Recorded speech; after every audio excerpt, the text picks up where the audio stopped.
Hello students, I hope आपने कल जो हमने 20 क्वेश्चन समझे थे वो याद कर लिए होंगे। ये उसके आगे के 20 क्वेश्चन है, मतलब जो मोस्ट आईएमपी हम 40 क्वेश्चन जो कर रहे हैं इंग्लिश के, जिसमें से 12 आपके आएंगे, ठीक है, क्योंकि 6 वेरी शॉर्ट आएंगे और 6 शॉर्ट टाइप आएंगे, ठीक है। और जो 4 लॉन्ग आंसर टाइप क्वेश्चन आएंगे उसका वीडियो शाम तक डल जाएगा, ठीक है। तो अभी हम ये जो 12 क्वेश्चन आने वाले हैं इसकी प्रिपरेशन कर रहे हैं।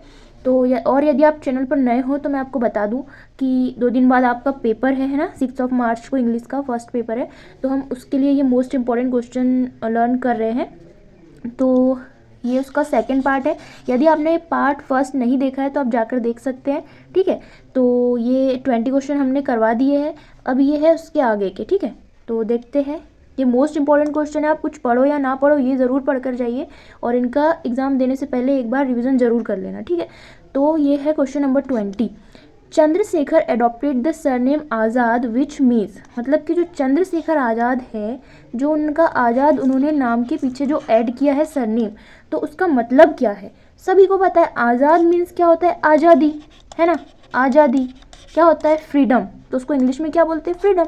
तो क्या है, ये वेरी शॉर्ट में आएगा तो आप डायरेक्ट ऐसे लिख सकते हैं, फ्रीडम, ठीक है। तो इजी था, आई होप समझ गए होंगे आप कि क्या उसका जो मतलब क्या होता है, आज़ाद का मतलब फ्रीडम, स्वतंत्रता, ठीक।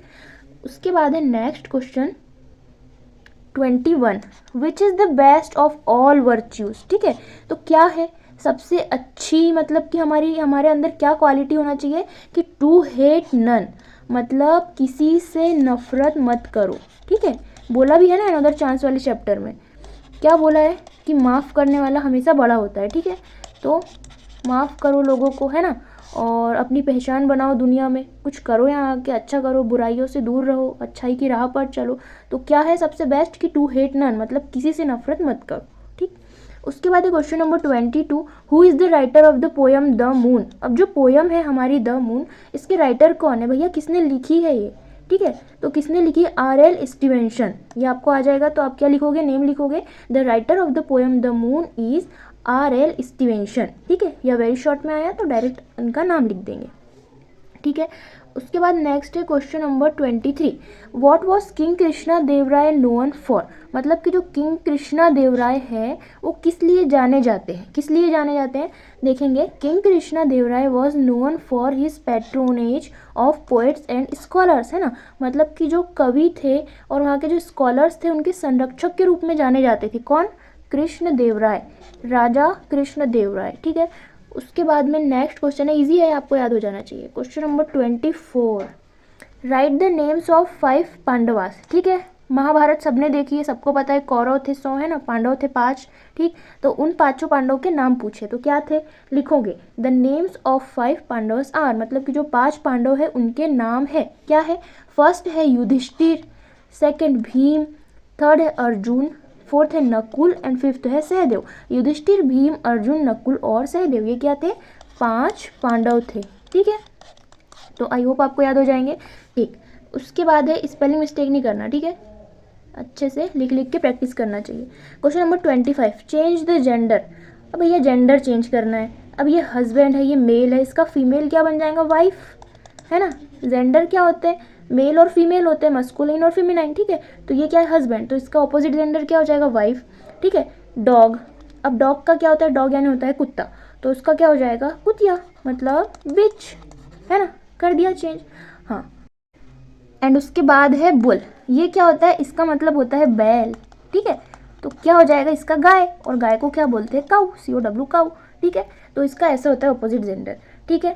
उसके बाद है 26, क्या है, give the plural form of. अब प्लूरल क्या होता है, देखो, सिंगुलर होता है एक वचन और प्लूरल होता है बहुवचन। सिंगुलर मतलब होता है, मान लो एक पेन है और अगर बहुत सारे पेन हैं तो उनको क्या बोलेंगे, पेन्स, क्या लगाएंगे उसमें, एस। अगर 1 पेन है तो पेन, और बहुत सारे पेन है तो पेन्स, ठीक है। तो ऐसे ही डियर का क्या होता है, ये इंपॉर्टेंट है, आपको याद रखना है। डियर यानी भालू होता है, और अगर इसका बहुत सारे भालू है, इसका प्लूरल बनाना है तो भी सेम डियर ही होता है, ठीक। बहुत बच्चे गलतियां कर देते हैं। टूथ होता है दांत, और दांत, बहुत सारे दांत को क्या बोलेंगे, टीथ, तो क्या हो जाएगा, टीथ। चेयर। अब एक चेयर है तो चेयर बोलेंगे, लेकिन उसका प्लूरल बनाना है, ठीक है। आपको ऐसे रटना नहीं है, ऐसा भी हो सकता है कि आपको प्लूरल फॉर्म आ जाए और उसको बोलो कि सिंगुलर बनाओ, ठीक है। तो ऐसे उसका सिंगुलर बनाना, तो भी प्लूरल बनाना है तो चेयर यानी एक होता है, और बहुत सारी चेयर मीन्स क्या हो जाएगा, चेयर्स। ये हो गया प्लूरल फॉर्म, ठीक है। एक और बहुत इंपॉर्टेंट आता है चाइल्ड। चाइल्ड यानी होता है एक बच्चा, और इसका प्लूरल बनाने के लिए आता है तो बच्चे इसका ऐसा लिख देते हैं चाइल्ड्स। ये कोई बात हुई, चाइल्ड्स, ये नहीं होता इसका प्लूरल। चाइल्ड होता है एक बच्चा, और बहुत सारे बच्चे मीन्स होता है चिल्ड्रन। क्या होता है, चिल्ड्रन। तो ये मोस्ट इंपॉर्टेंट है और ये बहुत ज़्यादा गलतियाँ करते हैं, तो आप ये ध्यान रखिए, ठीक है। चाइल्ड का प्लूरल क्या होता है, चिल्ड्रन, ठीक है। तो आपको समझ में आ गया होगा। उसके बाद है क्वेश्चन नंबर 27, ठीक। Name the movement mention in the lesson to protect the trees. देखो, पेड़ों को जो बचाने के लिए, ठीक है, जो पेड़ों को काट रहे थे, तो वहाँ के जो विलेजर्स थे उन्होंने कौन सा मूवमेंट किया था, कौन सा आंदोलन किया था, चिपको आंदोलन, ठीक। चिपको आंदोलन, ठीक है। कहाँ पर हुआ था ये, चमोली डिस्ट्रिक्ट में। ये हुआ था चमोली डिस्ट्रिक्ट, कहाँ पर, उत्तराखंड में, ठीक है। तो वहाँ के जो गाँववासी थे, जैसे ही पेड़ों को काटने आ गए थे दूसरे लोग, तो वो क्या कर रहे थे कि पेड़ों को जाके उन्होंने गले लगा लिया था और पेड़ों से ऐसे चिपक गए थे, है ना, कि पेड़ पौधों को मत काटो।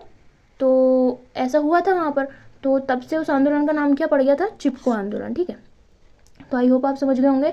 और किसके नेतृत्व में किया था गाँववासियों ने ऐसा, सुंदरलाल बहुगुणा, ठीक है, सुंदरलाल बहुगुणा, ठीक है। ये मेन आदमी थे उस आंदोलन के। तो आपको ये शायद MCQs में आ जाए या फिल इन द ब्लैंक्स में पूछ ले, तो ये आपको पता होना चाहिए, ठीक। नेक्स्ट क्वेश्चन है question number 28, make new words by adding prefix. भैया प्रीफिक्स क्या होता है, आप देखो, प्री यानी क्या होता है, पहले, है ना, ऐसे याद रखो। और एक होता है क्या, सफिक्स। सफिक्स क्या होता है, बाद में, ये याद रख लो। प्री से क्या होता है, पहले, मतलब प्रीफिक्स मतलब पहले, मतलब कि जो शब्द के पहले लगे, वर्ड के पहले लगे। अब हैप्पी के यहाँ पहले हमें कुछ लगाना है, वो क्या होगा, प्रीफिक्स। तो हैप्पी का क्या हो जाएगा, अनहैप्पी, है ना, हैप्पी यानी खुश, अनहैप्पी यानी दुखी। और डिसकंटिन्यू, अब इसके प्रीफिक्स लगाना है, प्री लगाना है, इसके पहले लगाना है, तो कंटिन्यू यानी लगातार, और इसका अलगातार करना है, तो इसका हो जाएगा डिसकंटिन्यू, ठीक है। चीज़ें बहुत सिंपल है, आपको ना बहुत हज़ारों वीडियोस मिल जाएंगे पढ़ाए हुआ, जो कुछ भी आपका सिलेबस है जो भी है, लेकिन वो मैटर नहीं करता। आपको टाइम वेस्ट नहीं करना है, आपको कम समय में बेहतर तरीके से पढ़ाई करनी है और एग्ज़ाम में मार्क्स अच्छे स्कोर करना है, ठीक है। तो टाइम बिल्कुल वेस्ट मत करना, अब एग्ज़ाम ही आ गए हैं, अब तो अब क्या ही करोगे, ठीक है। तो जल्दी से देखते हैं। तो आई होप आपको ये समझ में आ गए होंगे, है ना। प्रीफिक्स क्या होता है, पहले लगा होता है, ठीक। उसके बाद सफिक्स क्या होता है, बाद में। जैसे हम जब डिग्रियाँ पढ़ रहे थे तो क्या कर रहे थे, स्मॉल का स्मॉलर, है ना, तो उसमें हम जो ER लगा रहे थे और स्मॉलेस्ट EST लगा रहे थे, ये क्या लगा रहे थे, वर्ड के बाद में, तो ये क्या है, सफिक्स है, ठीक। और ये है प्रीफिक्स। हिंदी में इन्हें क्या बोलते हैं, उपसर्ग और प्रत्यय। तो हिंदी में भी आपको आएगा, ठीक है। जो शब्द के पहले लगता है उसको बोलते हैं उपसर्ग, और जो शब्द के बाद में लगता है उसको बोलते हैं प्रत्यय, ठीक है। नेक्स्ट क्वेश्चन देखेंगे, question number 30, when the axeman refuse to go back what did the villagers do to save the trees. देखिए वही क्वेश्चन है, चिपको आंदोलन वाला। क्या था, मतलब कि जब वो लोग पेड़ पौधों को काटने के लिए जाने के लिए उन लोगों ने मना कर दिया था, तो जो गांव के लोग थे, विलेजर्स थे, उन्होंने क्या किया, देखेंगे क्या किया, the villagers rushed towards the trees, मतलब कि जो गाँववासी थे वो पेड़ पौधों की तरफ भागे, शाउटिंग एंड हग देम, मतलब चिल्लाए और जोर से पेड़ पौधों को क्या किया, गले लगा लिया। This way help them to save the trees, मतलब कि ये पेड़ पौधों को बचाने में क्या रहा, मददगार रहा, मतलब कि उनकी हेल्प हुई, ठीक। तो आई होप आप समझ गए होंगे। और ये चिपको आंदोलन के बारे में आपको एक शॉर्ट नोट लिखने के लिए भी आ सकता है, तो आपको ये पता रहना चाहिए, है ना, कि चिपको आंदोलन कब हुआ था, क्या बोलते हैं इसको, चिपको मूवमेंट, ठीक है।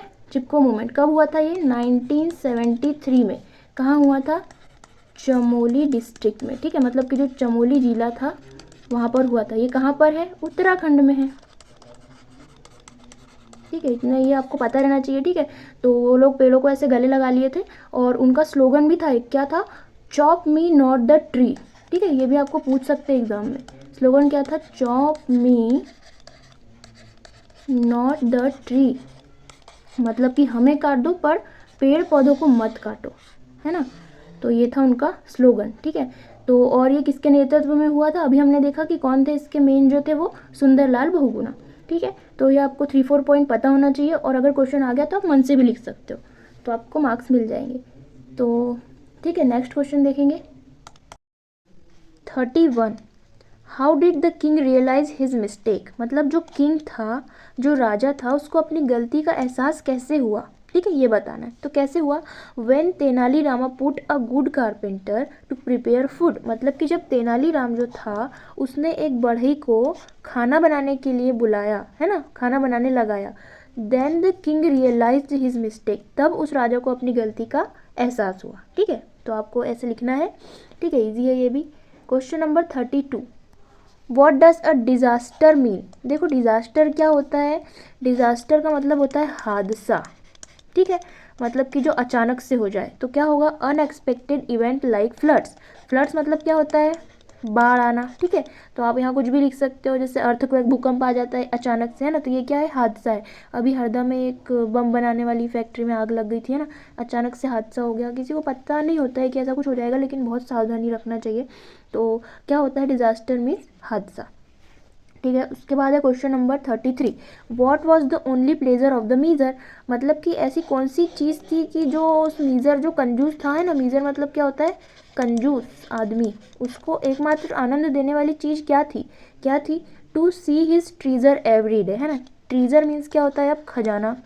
ठीक है, तो क्या उसको आनंद देने वाली चीज़ थी कि वो उसके खजाने को डेली देखता था, है ना, मतलब कि डेली अपने खजाने को देखना ही क्या थी, उसकी खुशी थी, है ना, वो उसको प्लेजर देता था। ठीक है, जैसे मान लो आपके पास गुल्लक है, आप उसमें डेली पैसे जमा कर रहे हो, डेली डेली देख के उसको खुश होते हो ना, कि अरे वाह ये तो भर रही है, अब तो इसमें बहुत पैसे जमा हो गए होंगे। तो ऐसे ही वो खजाने को देखकर डेली खुश होता था। उसके बाद है question number 34। Who dropped some sweet fruits for the wood cutter, मतलब कि वुड कटर मतलब जो लकड़हारा था, उसके लिए जो स्वीट फ्रूट्स थे, जो मीठे फल थे, वो किसने गिराए थे, किसने गिराए थे, इसने, द मंकी, है ना, तो किसने गिराए थे, द मंकी, मंकी ने गिराए थे, बस सिंपल। 35 क्वेश्चन है, what do trees give us right two things, है ना, कि पेड़ पौधे हमें क्या देते हैं, तो किन्हीं भी 2 चीज़ों के नाम लिखना है। देखो देते तो बहुत कुछ है, पर आप लिख दो कि वुड फॉर फ्यूल, मतलब कि लकड़ियाँ देते हैं ईंधन के लिए, जैसे हम जलाते हैं, है ना, फर्नीचर बनता है, ढेर सारे यूज़ होते हैं। और फूड फॉर ईट, खाने पीने के लिए सब्जियाँ फल सब कहाँ से मिलते हैं, पेड़ पौधों से मिलते हैं। तो ये 2 ईजी से आप एग्जाम्पल लिख सकते हैं। ठीक है, उसके बाद है 36, इसको ऐसे कर लेते हैं। हाँ, राइट सिनोनिम्स ऑफ, अब सिनोनिम्स क्या होता है, सिनोनिम्स मतलब होता है समानार्थी, मतलब कि इन्हीं को और क्या क्या बोलते हैं। और एंटोनिम्स क्या होता है, इनका उल्टा, जैसे विलोम होता है। तो मूव, मूव का मतलब क्या हो जाएगा, मूव यानी जैसे अपन कुछ बोलते हैं ना, मूव ऑन करो, आगे बढ़ो, है ना, तो मूव का सिनोनिम्स अपन क्या लिख सकते हैं, प्रोग्रेस। ठीक है, क्या लिख सकते हैं, प्रोग्रेस। उसके बाद है हार्ड, हार्ड यानी क्या होता है, कठिन, तो कठिन को और हम क्या बोल सकते हैं, जैसे डिफ़िकल्ट, क्या बोल सकते हैं, डिफ़िकल्ट। तो ये क्या हो जाएगा, इसका सिनोनिम्स, मतलब इसके जैसा, पर्यायवाची है ना, समानार्थी। उसके बाद है बिग, बिग यानी होता है बड़ा, तो बड़े को और क्या बोलते हैं, लार्ज बोलते हैं। तो एक ये इसका हो गया सिनोनिम्स। ठीक है, तो सिनोनिम्स मतलब होता है समानार्थी, मतलब इन्हें और क्या क्या बोलते हैं। और एंटोनिम्स मतलब होता है कि इनका उल्टा, ऑपोजिट। उसके बाद है क्वेश्चन नंबर 37। हाँ, write the plural of women. अब देखो अभी हमने सिंगुलर और प्लूरल समझा था कि क्या होता है, सिंगुलर होता है एक वचन, प्लूरल होता है बहुवचन। मतलब जब सिंगल चीज़ हो तो उसको एक वचन बोलते हैं, सिंगुलर फॉर्म होता है, और अगर एक से ज़्यादा हो तो उसको क्या बनाते हैं, प्लूरल। अभी एक औरत है तो उसको बोलते हैं वुमेन, लेकिन अगर बहुत सारी औरतें हो तो उनको क्या बोलेंगे, WOMEN, वुमेन। ठीक है, ऐसा नहीं कि इसमें एस लगा दिया, वुमेन्स कर दिया, ये होता है इसका प्लूरल फॉर्म, वुमेन। और अगर मैन आया ऐसे, ये होता है एक आदमी, और बहुत सारे आदमी बोलना है तो MEN, मैन, ये क्या होता है, बहुत सारे आदमी। ठीक, उसके बाद है चाइल्ड, इसमें सबसे ज़्यादा मिस्टेक करते हैं सब। चाइल्ड का प्लूरल फॉर्म बताने के लिए आता है तो चाइल्ड्स कर देते हैं, ये CHILD, चाइल्ड और एस लगा दिया, बिल्कुल गलत है। चाइल्ड यानी होता है एक बच्चा, और जब बहुत सारे बच्चों की बात आती है तो उसमें हम लिखते हैं चिल्ड्रन। क्या लिखते हैं, चिल्ड्रन, ये होते हैं बहुत सारे बच्चे। शिप, अब शिप का प्लूरल फॉर्म क्या होता है, शिप ही होता है। ठीक है, जैसे भालू डियर होता है ना, डियर का क्या होता है, डियर ही होता है प्लूरल, ऐसे ही शिप का भी शिप ही होता है। ठीक, तो आई होप आप समझ गए प्लूरल फॉर्म भी क्या होता है। नेक्स्ट है व्हाट आर एपिडेमिक्स। एपिडेमिक्स क्या होता है, महामारी, है ना, जो भयंकर रूप से पूरी दुनिया में फैलती है। क्या होता है? Infectious diseases. डिजीज़ मतलब क्या होता है? बीमारी। अब देखो एग्जाम्पल बताने की ज़रूरत ही नहीं है, सबको पता है अभी कोविड है ना, कोरोना वायरस जो आया था उसने कितनी तहस नहस मचा दी थी पूरी दुनिया में। तो वो क्या थी? एक महामारी, कोविड-19। ठीक है, तो क्या लिखना है? इन्फेक्टियस डिजीजेस, है ना, वो क्या होती है? एपिडेमिक्स।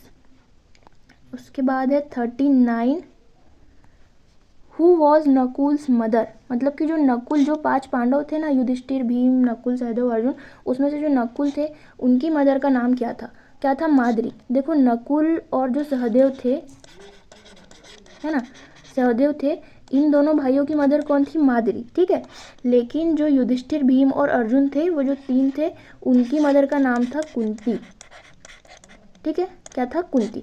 तो ये 5 भाई थे। ठीक है, और जो ये तो पांडव हो गए 5, और जो कौरव थे वो गांधारी के बच्चे थे 100। ठीक है, तो आई होप आप समझ गए होंगे। लास्ट क्वेश्चन है हमारा मोस्ट इम्पॉर्टेंट। देखो ये 40 क्वेश्चन आप पढ़ के ही जाना एग्जाम से पहले। ठीक है, ये मोस्ट इंपॉर्टेंट है, जो रिपीट होते हैं बार बार। What was dedicated to Kalpana Chawla by NASA. मतलब कि जो नासा था ये क्या है? एक अमेरिकन रिसर्च एजेंसी है ना, जो स्पेस में रिसर्च करती है ना, अंतरिक्ष में अनुसंधान। ठीक, तो क्या है? ये अमेरिकन एजेंसी है। तो इन्होंने क्या डेडिकेट किया था कल्पना चावला जी को? ये कौन है कल्पना चावला? भारतीय महिला पहली जो चांद पर गई थी। ठीक है, तो क्या किया था? A super computer was. क्या दिया था? क्या डेडिकेट किया था? A super computer. बस इतना सा लिखना है, a super computer was dedicated to Kalpana Chawla by NASA. Simple है ना।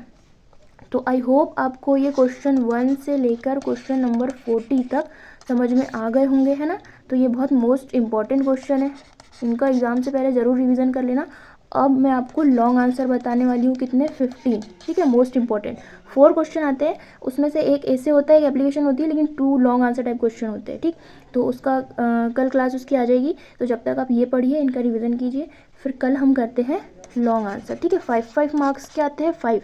ठीक है, 4 तो 5 मार्क्स के 4 मीन्स 20 मार्क्स की बात है। ठीक, तो पढ़ाई से मजाक बिल्कुल मत करिए। 2 दिन बाद आपके एग्जाम स्टार्ट हो रहे हैं, और आपको कुछ डाउट हो तो आप प्लीज़ कमेंट करके बताएं, और आप मुझसे पढ़ रहे हैं तो प्लीज़ रिस्पॉन्स दीजिए, कमेंट कीजिए, ताकि मुझे पता चले।